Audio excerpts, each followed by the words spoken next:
even if we look amazing on paper, can get to a point where we don't think our life is worth living. We don't know who we are without our titles. And to be part of a community that can normalize these discussions, I think is so important, and often shame keeps us silenced. When we do high performance things that are aligned with our authentic selves, voila, chef's kiss, right? But when we are rewarded for the behaviors that actually take us further and further away from our authentic selves, it gets so tricky because we're in a cycle of reward, repeat behavior, just like any being with learning capacity would be without the intervention of a higher point of view.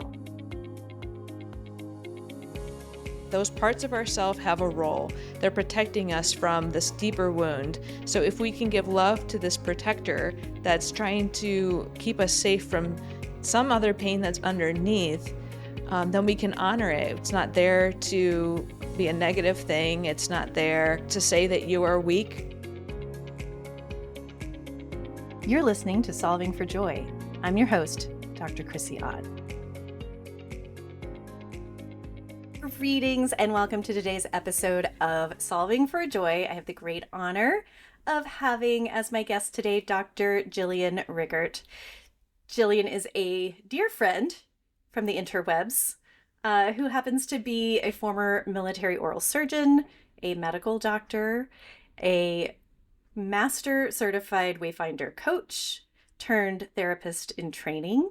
She has many hard-won insights about living with a challenging disease and has a YouTube channel where she generously shares and teaches and interviews others about topics like recovering from trauma and toxic shame and addictions and eating disorders, etc.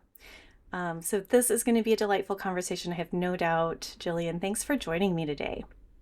Yeah, thanks so much for having me, Chrissy. It's nice to be here with you. Yes, we are pumped. I am pumped. People missed it, but a little behind the scenes, if you get people dancing and really comfortable to join you, and then who knows what's going to rip roar out of us. It's going to be an authentic conversation. Could happen. That's right. Anything could happen here today. So we talk about solving for joy, and I know a bit about your backstory, and I will invite you to share, a thumbnail sketch of like some of the pieces that brought you to this point where you are sharing and amplifying and transmitting insights and wisdom to others in a way that's very different than when you were training and serving as an oral surgeon and medical doctor. Yeah, well, thank you for the opportunity. Yeah, for the Air Force, I actually ended up transferring out of oral surgery residency. So so people know kind of where I landed with that. So I actually never became a full-fledged oral surgeon. But technicalities. I just, for anyone that wants to find me later and refer their patients for oral surgery, not happening. I will pass that on to somebody else who I trust. So just so that they know, it could be a great referral source to another person. But I think, and your podcast is so beautiful in the landscapes that you cover about really learning behind the scenes about people's lives outside of their career titles. And that's really the investigation that I have been on for my own self, because a lot of us in our performance-based culture attach our identities to our career titles. And for me, I held on to the belief that once I became an Air Force oral maxillofacial surgeon, which now people know I never fully became, I thought I would be worthy. And I felt I would be whole. I felt that I would feel the sense of pride and accomplishment. And when I was in residency, I just felt more hollow, and I was full of self-doubt. And so my program director is like, you're doing really well. This is probably just a self-confidence. But within myself, I felt like it was a spiritual crisis, like an existential crisis, a spiritual crisis. Something was so off, and I didn't have the name for it. And people weren't really talking about burnout or moral injury at that time. So I have different words now, but I do think spiritual crisis aligns pretty well for the extent of what I was experiencing. but what I had realized looking back is that when I was a child, before I was fully influenced by societal pressure to be and look a certain way, my name was Silly Jilly. Like I had this joy for life, I had this vigor for life, and I was so curious, and I just enjoyed being outside and being part of things. And eventually my world just kept getting smaller and smaller and smaller, and my connection to my own self kept getting further and further and further. And my connection to other people became really distant. Like, I shared with you that online it looks like I'm highly connected. I'm very connected online, but in my daily life, the impact of trauma had become such that my life had become so restricted and narrow, and I isolated. And part of my isolation, after I was medically discharged from the military for getting help for my mental health, part of my isolation came from this deep shame. And that deep shame almost led me to lose my life, from suicide. And so I speak now, a lot of my mission has been shaped by that healing journey. And I'm part of my own healing about learning that our worth isn't attached to these titles. What helped to start free me from that shame was in sharing my story. Yeah. And I initially shared my story on Kevin MD, thinking that people were going to validate my own feelings about myself, which included that I was worthless and a burden and whatever. But I had shared the story because I didn't want to die before I released that information, just in case my story could help one person, because one person sharing their story helped me so much.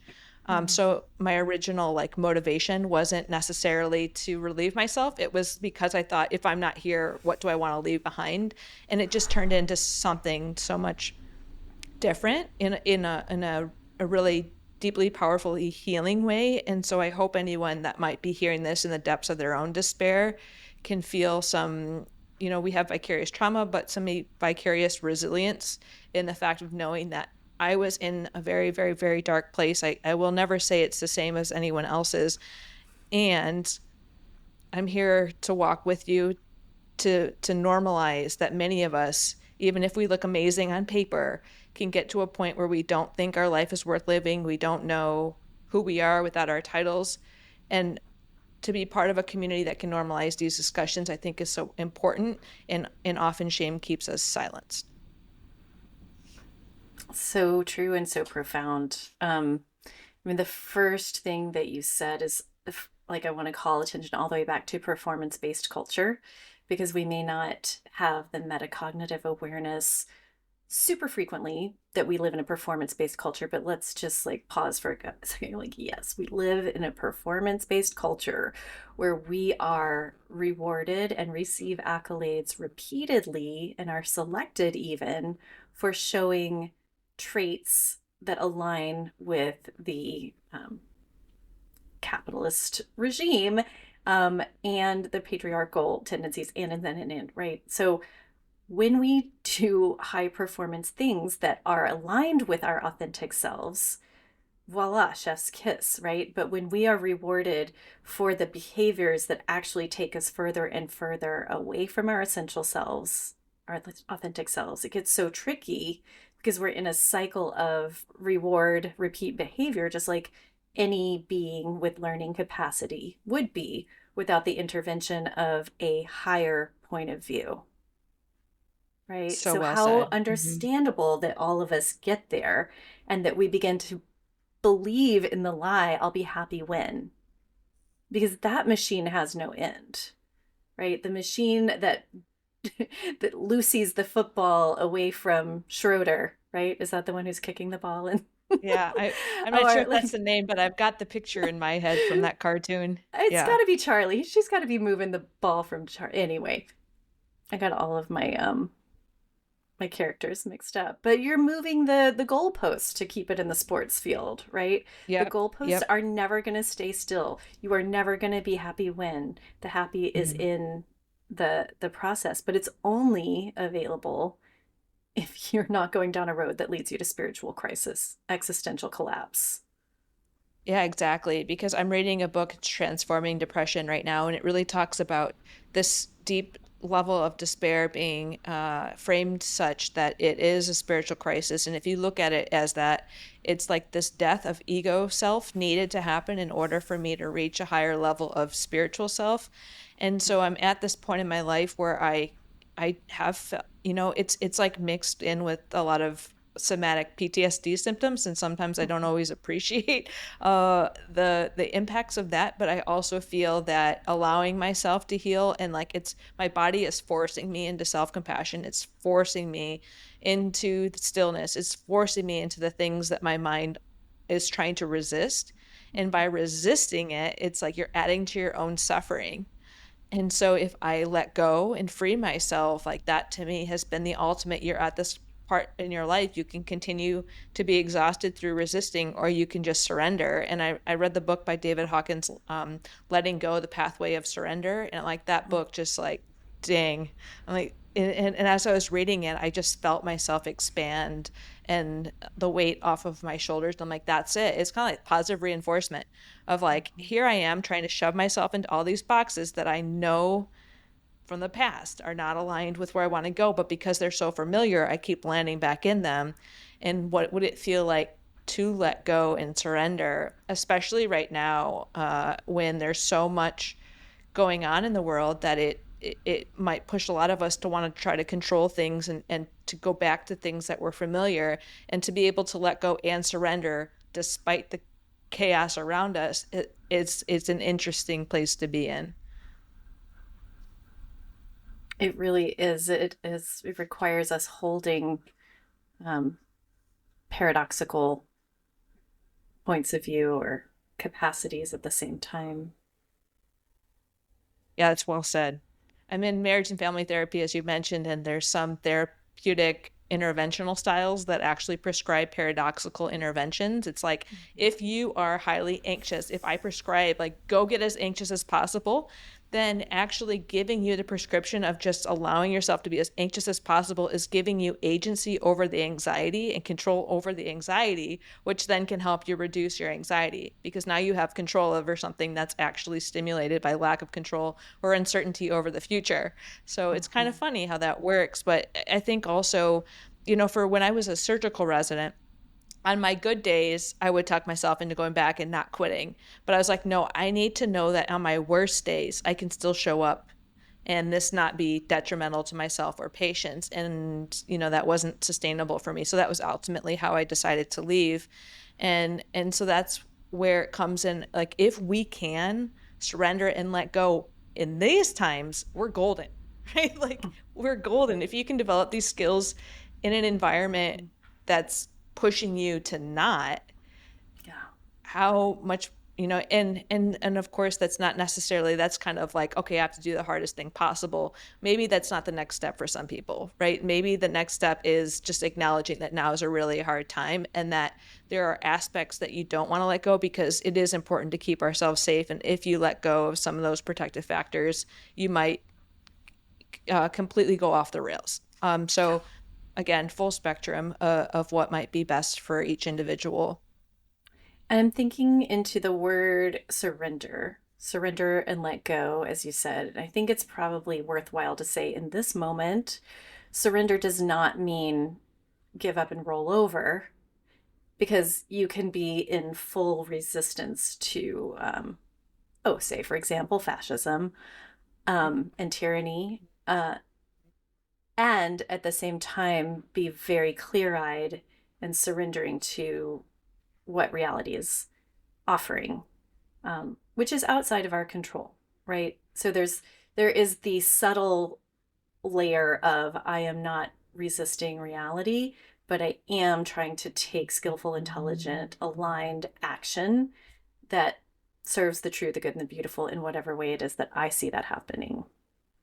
That's such an important distinction. It's similar to when you think about people staying in domestic violence. I think about like that comparison being the letting go of something you can't control because you are controlling what you can, versus the learned helplessness. So we're not talking about the learned helplessness and enabling bad behavior. It's that, like, acknowledging the pain, advocating for what we can. And when we reach that point where we realize resisting reality is causing more suffering, it's in those aspects of our life that we let go so that we can show up and advocate for the things that truly matter. Yes. Did we just describe the Serenity Prayer with a whole lot of words? Mm-hmm. Yep. It does sound exactly like that. Yep.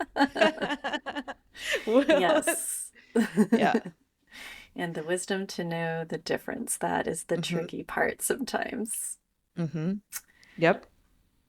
Um, so in solving for joy, I sometimes think of this as an equation where the variables we thought were consonants turn out to be variables. And we were talking about this a little bit before we pressed record. Tell me and share with our listeners, Jillian, a little bit about the difference between addition and subtraction when it comes to solving for joy for you. Yeah, I think many of us are taught more is better. More is better. Fill that CV, fill that to-do list. And just like we're learning in Martha Beck's Master Coach training, a lot of what can improve your life is subtraction, taking away the thoughts that are getting in the way of the life you truly want to live, taking away the clutter, whether that's figurative or literal clutter that's in your living space or in your environment. And so I really realized, my brother is in finance and he does really well. And I'd always compare myself because our lifestyles are very, very different. And I'm single female and my life looks a lot different than I imagined when I was younger. And I realized that I like my life. And so I said to my brother, who I love very much, I said, I don't know if I should be jealous or not, right? He's never had student loans. He's doing well financially. He's got a great, loving family, beautiful family, lives in Colorado, amazing. Me, had a whole lot of student debt, single, ex-boyfriend died when I was in oral surgery. I think I became the scapegoat for the family, the only one that went to therapy. And I was like, I don't know. My brother has his challenges too. I'm sure we just don't talk about them. But I would just compare because I would feel embarrassed, and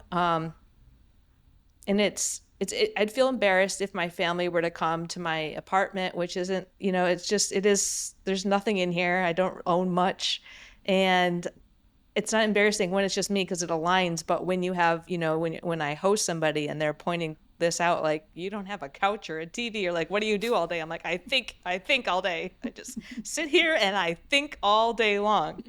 But going back to the comparison with my brother, I said, I don't know if I should be jealous or not. And he said, I like your life. It's simple. And when he said that to me, it resonated so deeply with me because so for people who don't know, I almost died from anorexia several times. And it was so painful on my deathbed because no one was there. And I thought, I gave up so much of my life in the sake of achievements. And so I pushed all the people away. So now no one's here. And if I died today, all the stuff I own at home is a burden to those who have to like sell it or discard it. And I said, what was all that for? And so that was in 2016. And because I didn't have a lot of like great coping skills, the hospital couldn't keep me because I went for eating disorder treatment. My heart rate was too low. They put me in a hospital that didn't have eating disorder care. So both places I went that I was at in a different state couldn't keep me for separate reasons. So what did I do? I went back to residency because I had no other concept of what do you do to cope. But that memory, now that I've sat long enough in my current life to be able to like sit with those feelings, is just a constant reminder of, sure, people have a lot more money than me. Sure, people have different family lives than me. And at the end of the day, what will matter most for me? And that is helping me shape, like having this great conversation with you today. Like, how can I connect with the people I care about? And what gets in the way of that is working all the time, right? Like doing the hardest thing possible, working all the time. And the more material goods you think that you need, the more you work in order to, be able to buy them. So then I just sat with that. I'm like, you know what? Like, having a simple life where I can move whenever I want, I can change careers, I don't have a high liability when it comes to financial responsibility. I'm like, that definitely aligns with what I want for myself. I just didn't recognize it. It's not what I planned in the past because I was living off of societal rules and expectations for what my life should look like. Yeah. Yeah, there aren't a lot of mentors in a life of that kind of simplicity and freedom. There is so much freedom. Yeah, I grew up in a Christian household, so this may resonate with people that there's a lot of Christian guilt put on being a female with no spouse and no children. And like, who are you? You're selfish. And I don't subscribe. I don't just subscribe to a lot of religious philosophies, so I'm more spiritual minded now. But I do see how a lot of people get guilted, and then they get resentful. And if we don't challenge where we learn these lessons and what actually resonates with us, or if we just have so much ingrained guilt from our teachings that we've learned that have been passed down, I feel like it's even taboo to bring this up because I'm like, oh my God, I'm sinning and I'm going to get cursed to hell if I talk about this. But it's like, that's all guilt, right? It's like, it's just true for me. It's true for me right now that there is a lot of pressure that comes from certain religious sectors that have a vision for what it means to be a family. And I've chosen to unsubscribe to those beliefs because they got in the way of my values. And I truly believe that the God that I follow wouldn't create obstacles to being able to love and serve in a way that feels aligned with my heart and soul. Well said. Yeah. I'm glad that you have found your way. And yeah, I feel like definitely those cultural messages exist in different, subsets of our overculture. Um, and when we practice living our own truth, I can barely even hear them anymore. I don't even know what they're talking about. It's a certain kind of confusion when you think everybody must adapt and acclimate and conform to a certain vision. It is a harmful vision.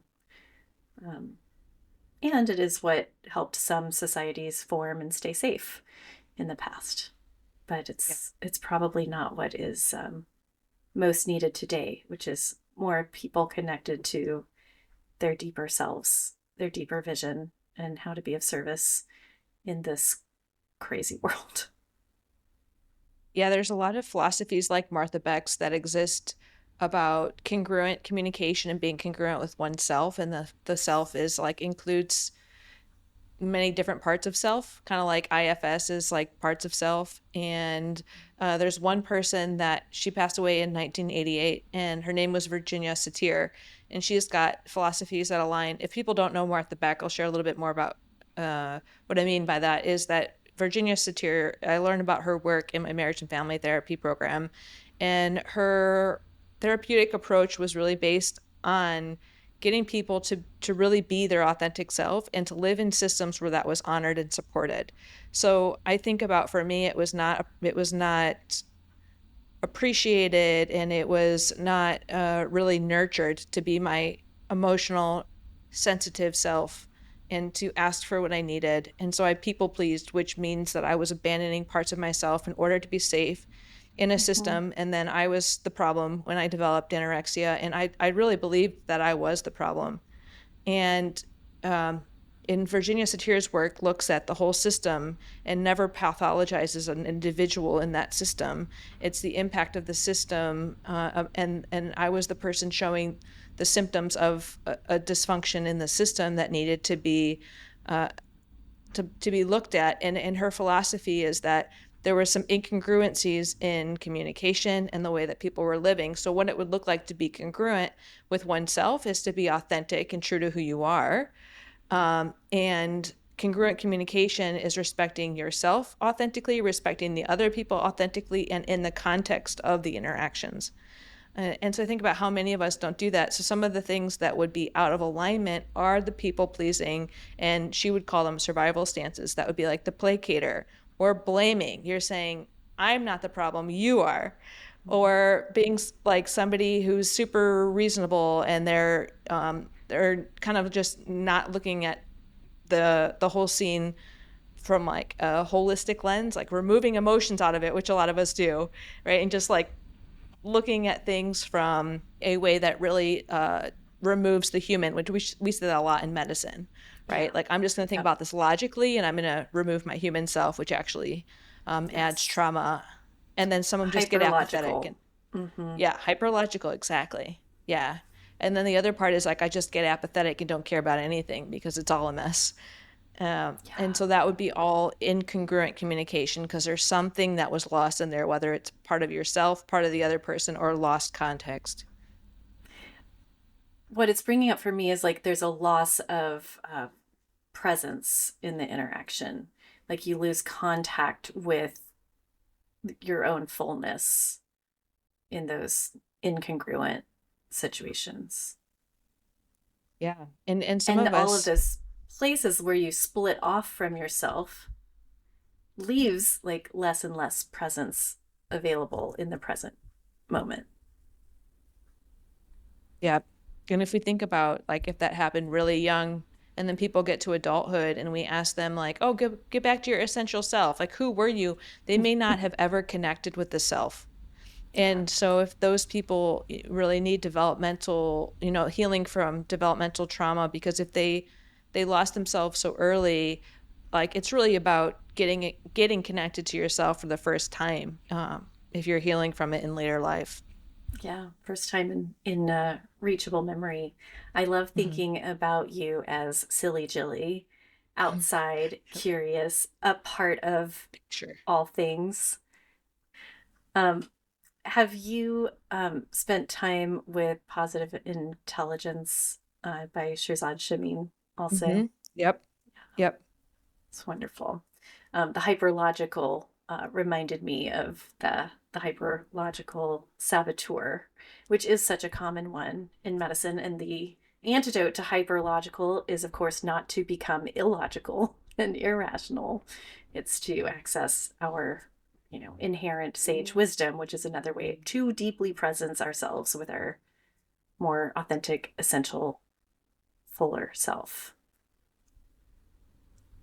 Yeah. Goals. I think a lot of us are afraid to connect with parts of ourself, and I think a lot of work that is non-pathologizing, like internal family systems and self-compassion, like for the parts of ourself that we don't love, to understand the role they have and understand our relationship with them. I think about it for anorexia and addictions or some stigmatized aspects of ourself, that people can start to develop a shame response towards, like, I'm ashamed of this part of myself, and that for it makes them criticize that part of themselves, judge that part of themselves, isolate more. And what internal family systems is finding is like those parts of ourselves have a role. They're protecting us from this deeper wound. So if we can give love to this protector that's trying to keep us safe from some other pain that's underneath, then we can honor it. It's not there to be a negative thing. It's not there to say that you are weak. It just has a role, in identifying what that role is.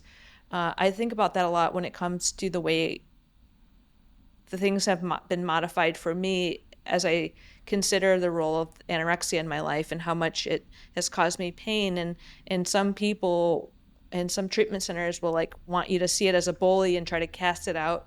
And what Dick Schwartz found is like he did that with people, with a client that was had bulimia, and he realized it was not making her any better. And then he Mm-hmm. supported her in developing a self-compassion communication with that part of herself, and that ultimately led to greater healing. And so I think a lot of the times the things that we are taught in how to respond to parts of ourselves or to circumstances with like increased self-criticism and a lot of the hypervigilance that we get over grades and perfectionism are only adding fuel to the fire and driving us further away from our essential self.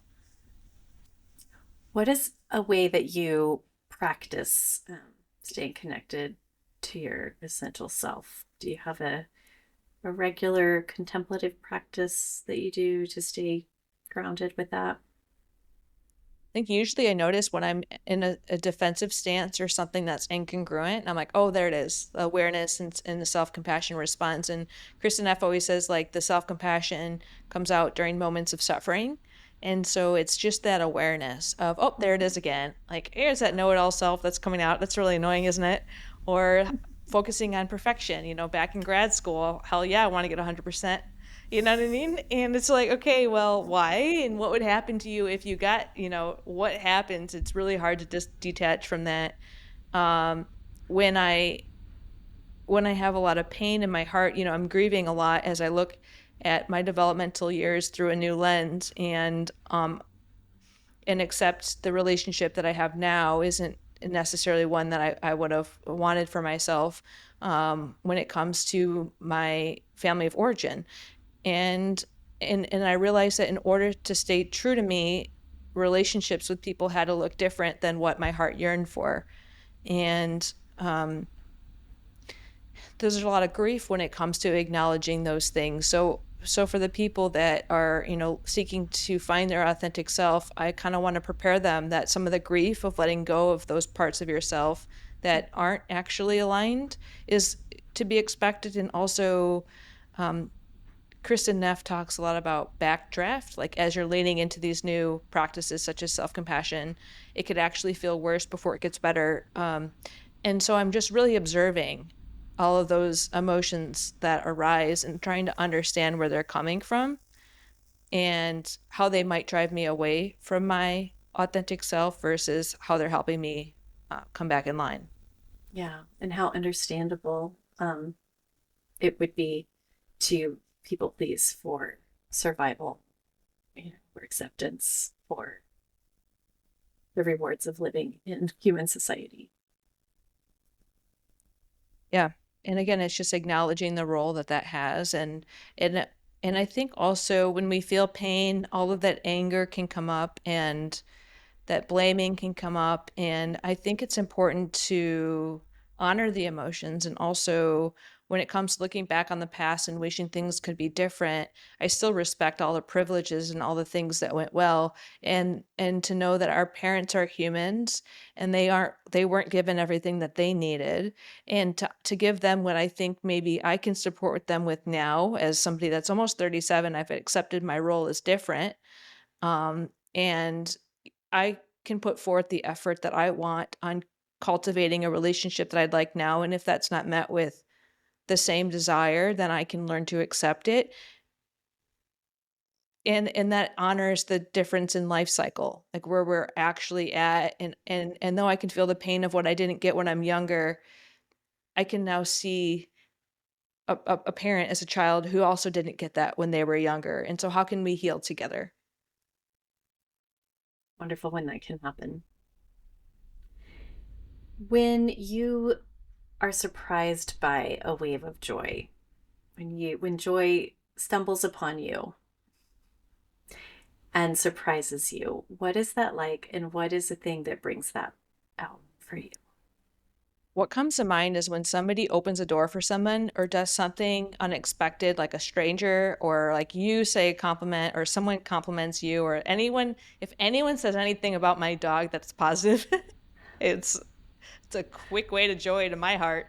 But it's those small things, right? Because we can get swept away by all the negativity, and to just see the common humanity. Or if I'm watching something that really brings me joy, it's seeing strangers go out of their way to help someone and to save their life. As someone, I mentioned I dealt with suicidality. When I see someone saving someone's life and think that their life is so important, it really reminds me that life is very precious and valuable. And there are moments of suffering that make that feel untrue. But to see how much I wanted that person to live, it reminds me of, like, oh yeah, like these dark feelings I have are painful, and I do value life and honoring that we can live it to the fullest. So it's really that connection with people, and not necessarily people who are feeling happy, right? Not necessarily people who are feeling positive, what we would associate with positive emotions, though. Sometimes just viewing them as like uncomfortable and comfortable, or pleasant, unpleasant, high energy, low energy might be better than labeling them positive, negative, good, bad. They just Yeah. are. Yeah. And so, like, I think knowing that we can really show up for people at all levels of their human experience and connect, and they can just be, and to honor what we're saying as they can just be exactly who they are, where they are at life, like that really brings me a lot of deep, profound joy. Beautiful. I can really relate to resonating with small acts of kindness that just feel like reassuring. Humans being kind to other humans or animals. That's reassuring. I think even so, there was a guy that rides his bike and he blasts his music loud, and you can see how it makes everyone a little dance. So when you invited me to dance with you earlier, it was like it's kind of funny. It's just small things that just really allow us to relax and let loose without judgment. If we think back to like middle school, if people had school dances and how many of us just will want to stay on the wall because we don't want to look goofy, but who looks goofiest is the people who aren't dancing, right? Often, I think. So I would observe that and just let myself get like just let loose and go out and dance, because I'm like, it actually, I perceive it looks a little bit more awkward to just be standing, which I don't judge because that was also often me. But just Yes. allowing ourselves to let loose and not take ourselves so seriously. Yeah, people standing on the wall might be there because they legitimately do not like to move their bodies to music, or they come from a religious background that says it's sinful, or they really just are trying to stay safe socially and not risk ridicule and rejection, which is usually what they're trying to do, right? Because, Yeah, I mean, most of 100%. us want to move our bodies to music sometimes. And who's having more fun? Like, who's getting more delight? I love having fun in my body. I've Yes, said so this interesting. before, Yeah. probably even on the podcast, but there's this app called Body Groove, Mm. and it's like a workout of the day, a dance workout of the day. And I'm not so regular that I do it on a daily basis, but every time I do it, I just am like, why don't I do this every day? It's such an effective joy practice to just move your body to music in a non-judgmental way. It's like mindfulness plus movement. Yeah, and I even think like when it comes to ableism, I anticipate some people need to adapt to what they're able to do. But what you said about even, conversations I've had on my own channel about allowing ourselves to feel pleasure in certain ways. The word pleasure to me is so tied into sin in my mind from how I grew up and how it was worded, that it's been something I've really been sitting with and contemplating, because I'm like, wow, that's like a really deeply rooted word for me. And yes, you can dance, but you can only dance to these songs, you can only dance in this way, and it need to be wearing this outfit, and you need to be this far apart from people. And it is interesting. So I highly respect, and I'm grateful that you brought up the multiple reasons and potentially a lot more reasons why people would choose to sit out, not go to the dances, and how painful it can be in those socially very awkward periods of time of like not being asked to go to the dance, or not feeling like you fit into the dance, or like all those things. But reclaiming that, I think, in our adult life, and making it really fit what we want to do. And I think that was part, like I used to on Instagram dance like super crazy. And I think that was the reclaiming of like, all the times I went to dances and I just couldn't stand them. I Oh my couldn't, I had gosh. so much, there's too much pressure. I just couldn't stand them. Yeah. Um, so reclaiming it in a way that's like, you're so interesting on so I on my Instagram, when I was dancing, really just like let loose. I even look Yeah. back at it now, I'm like, I don't know how I did that. But where it stopped was that I had a Uh-huh. cardiologist from my institution encourage people to follow me because he thought it was fun. But then I thought more people are watching, so it like shut me down, and I stopped. Then you got in your head about it. I That's too did. bad. That's too Yeah, bad. I did. Maybe you'll revisit it someday. Yeah, it will come out organically if I do. I love that you named the ableist part, and I will say this is not intended to be a plug for Body Groove, but hey, if I get a link, I'll share it in the show notes, guys. Um, there are bodies of all shapes and sizes, ages, and abilities in those videos. So there are people who are dancing seated, people who are dancing full out, people who are doing modifications, and it's not proscriptive. I mean, they might say, get low, and, you know, do this, but it's really like it's just very free form. It's very, very body positive and movement positive. Um, and it is a practice to get that I'm gonna have to vulnerable with check your it out. body in space. Yeah. You Yeah. don't have to video yourself. You could just do it in private. Yeah. Yeah. I think with body dysmorphia, being on video is very interesting. I look back on that time and I'm like, that was a very interesting period of time because I'd gone through a lot of body changes because I was very medically compromised from my eating disorder in 2021. So like people Hmm. didn't meet me then, they met me the year later. So Yeah. it was very challenging in my head for people to have met me when I looked fine, but they didn't know me. And not that anorexia suffering is correlated with weight, but it was just a big sharp contrast to my capacity to function in my body. That being on social media, it was really challenging for me, but I got on it in order to promote a conference for women physicians. That was initially how I even got on Instagram. And I Mm. realized the best way that I can really challenge my body dysmorphia and discomfort for myself, this won't be for everybody, but where I was at was like, just gonna keep showing up awkward. I had like braces at the time and just was really uncomfortable in my body, but I'm like, I'm just gonna keep showing up. And then as I like edited all of my videos and stuff, I just developed more and more self-compassion for myself at every stage of my journey. Um, but but it's interesting because during harder times, if I look back on those videos, that self-critic comes out and I can feel where I've where I would have isolated and where maybe I've regressed in some areas that I had previously really taken hold of. And I think that's to be expected when it comes to recovering from things, is it's not all linear path. And to even give myself compassion for being like, oh, see, you used to be that, now look at you again, you're back in this hole. What got It's like, okay, I'm curious as to what's going on for me now, and maybe it's just a time I need to be less visible as I lean into some deeper levels of healing that require me to be more vulnerable, and often too vulnerable to be re-traumatized in these moments.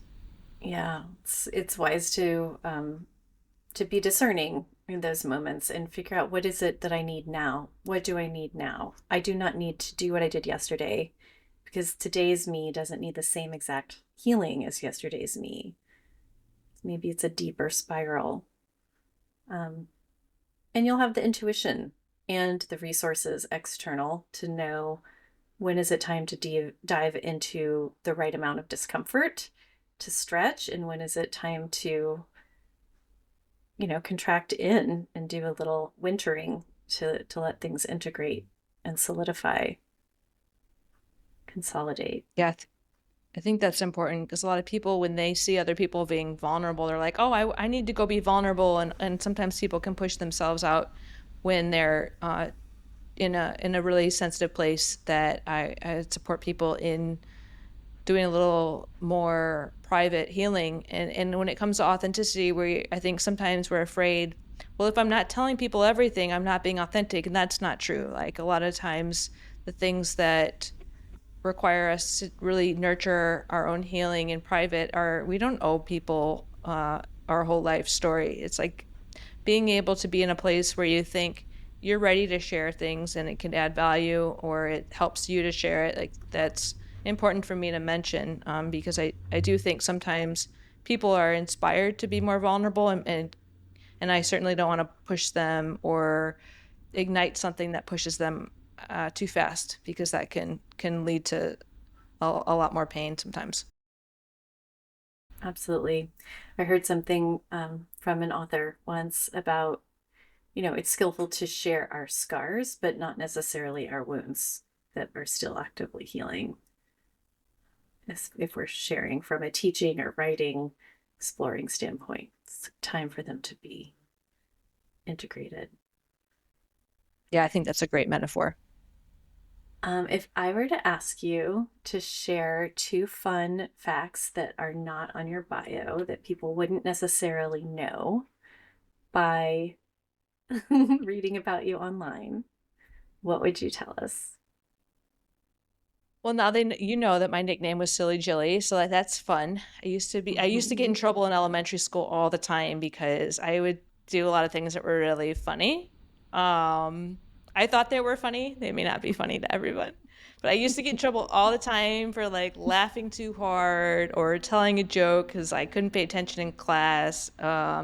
So Silly Jilly, and one thing that I'm proud of is I played Charlie in Charlie and the Chocolate Factory when I was in the fifth grade.